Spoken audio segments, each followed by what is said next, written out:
श्री स्वामी समर्थ. स्वामी महाराजांच्या कृपेने तुमच्या सर्व इच्छा मनोकामना पूर्ण हो. उद्या आहे हनुमान जयंती, तसेच उद्या चैत्र पौर्णिमा देखील आहे.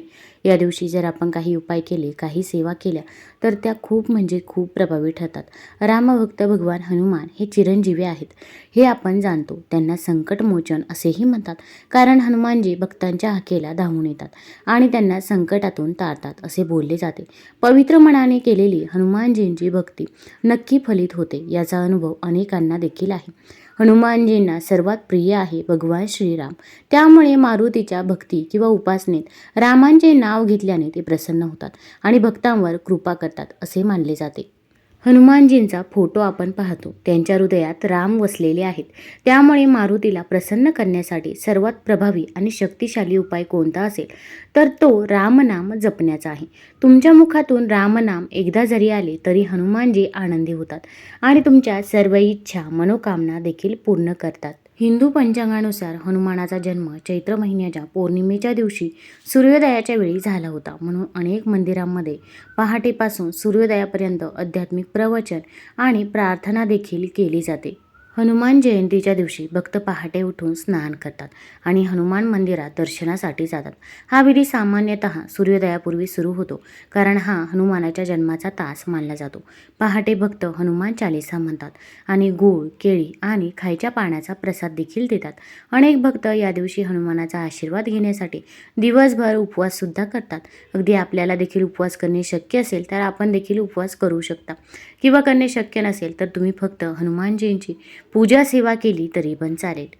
फक्त मनापासून आणि श्रद्धेने हनुमानजींची पूजा सेवा करा, ते तुम्हाला कधीच कसलीच कमतरता ही भासू देणार नाही. श्री हनुमान हे रामायणातील एक महत्त्वाचे पात्र आहेत आणि ब्रह्मचर्य, निष्ठा, नम्रता आणि निर्भयता यांचे प्रतीक आहेत. त्यांची पूजा केल्याने अडथळे दूर होतात, नकारात्मक ऊर्जेपासून संरक्षण मिळते आणि भक्तांमध्ये नवी शक्ती संचारते असे मानले जाते. आता या दिवशी आपल्याला काही उपाय करायचे आहे. भरपूर वेळा आपल्या आयुष्यामध्ये अनेक अडचणी, अडथळे, संकटे असतात. तसेच आपल्याला नजरबाधा देखील झालेली असते. आपण कोणतंही काम हाती घ्या, त्या कामामध्ये आपल्याला यश मिळत नाही किंवा ते काम पूर्ण होण्यासाठी खूप मेहनत लागते, तेव्हा ते काम कुठेतरी पार पडत असतं. आपल्याला आपल्या कष्टाचं फळ मिळत नाही. तसेच आपल्या मुलांची देखील पाहिजे तशी प्रगती होत नाही. मग अभ्यासात असेल किंवा नोकरीत असेल, त्यांना पाहिजे तसे यश मिळत नाही. तर या सर्व समस्या दूर होण्यासाठी हनुमान जयंतीच्या दिवशी कोणते उपाय करावे, कोणत्या सेवा कराव्या, याचबद्दलची माहिती मी आज तुम्हाला या व्हिडिओमधून देणार आहे. तत्पूर्वी तुम्ही चॅनलमध्ये नवीन असाल तर चॅनल लाईक करा व सबस्क्राईब देखील करा. कमेंटमध्ये श्री स्वामी समर्थ किंवा जय श्री हनुमान किंवा ओम महालक्ष्मी नमः लिहायला विसरू नका. आता या दिवशी आपण नारळाचा अत्यंत प्रभावी उपाय करायचा आहे. हा उपाय कोण करू शकतं? घरातील कोणत्याही व्यक्तीने हा उपाय केला तरी पण चालेल. फक्त सूतक असेल किंवा मासिक धर्म असेल तर या काळामध्ये आपल्याला हा उपाय करता येणार नाही. आणि सर्वात महत्त्वाचं म्हणजे आपण जो काही उपाय करणार आहोत त्याबद्दल आपण कुणालाही सांगायचं नाही. मग शेजारची व्यक्ती असो किंवा नातेवाईक असो. भरपूर वेळा आपण कुणाला तरी सांगतो, मग आपण जो काही उपाय केला तर तो सफल ठरत नाही. त्यामुळे कुणालाही न सांगता गुपचूप आपण हा उपाय करायचा आहे. आता एक पाण्याने भरलेला नारळ घ्यायचा आहे. नारळ अगोदर पूजेमध्ये वापरलेला असेल तर असा नारळ आपण घ्यायचा नाही. आपण नवीनच पाण्याने भरलेला नारळ हा घ्यायचा आहे. कोणतंही शुभ कार्य सुरू करण्यापूर्वी आपण नारळाचा वापर हा करत असतो. त्यामुळे नारळाला अनन्यसाधारण महत्त्व आहे. तसेच याला आध्यात्मिक बाजू देखील आहे.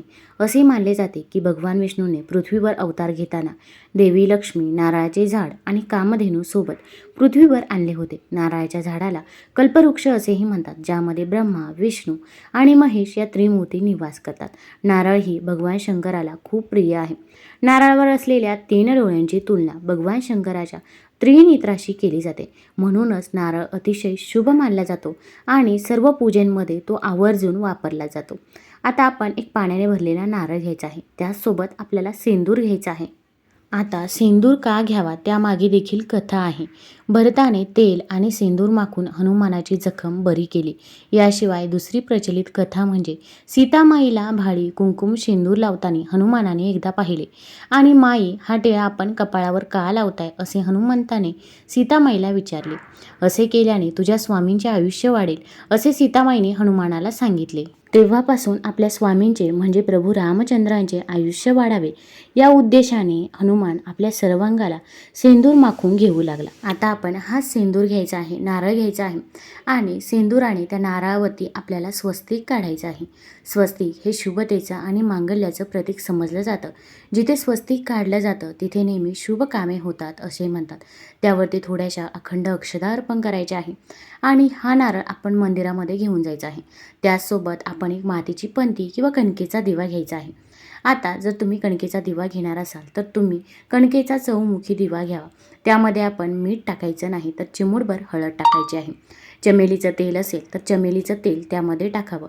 चमेलीचं तेल नसेलच तर अशा वेळेस तुम्ही मोहरीचं तेल टाकू शकता किंवा अगदी तुम्ही शुद्ध तुपाचा दिवा प्रज्वलित केला तरी पण चालेल. त्याचसोबत आपण 2 लवंगा देखील घ्यायचे आहे. लवंग ही साबूत असावी, कुठेही तुटलेले फुटलेले नसावे, त्यांना पुढे फूल देखील पाहिजे.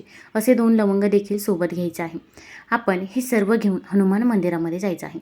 आता तिथे गेल्यानंतर आपण हा नारळ हनुमानांना अर्पण करायचा आहे. नारळाची शेंडी ही हनुमानाकडे असेल याची आपण काळजी घ्यायची आहे. आता अर्पण करत असताना आपण ओम हम हनुमते नमः, ओम हम हनुमते नमः या मंत्राचा जप करायचा आहे. आता आपली इच्छा मनोकामना देखील आपण हनुमानाकडे सांगायची आहे. मग कठीणातील कठीण कोणतीही इच्छा असो, घरामध्ये पैसा येतो पण तो पैसा स्थिर राहत नाही किंवा संतानप्राप्ती होत नाही, विवाह जुळून येत नाही, जे काही आहे ते मनापासून श्रद्धेने सांगायचं आहे. अगदी मुलांची प्रगती होत नसेल किंवा नोकरी मिळत नसेल, जे काही आहे ते मनापासून आणि श्रद्धेने सांगावे. आपण तिथे कणकेचा चौमुखी दिवा देखील लावायचा आहे. यामध्ये आपण 2 लवंग देखील टाकायचे आहे.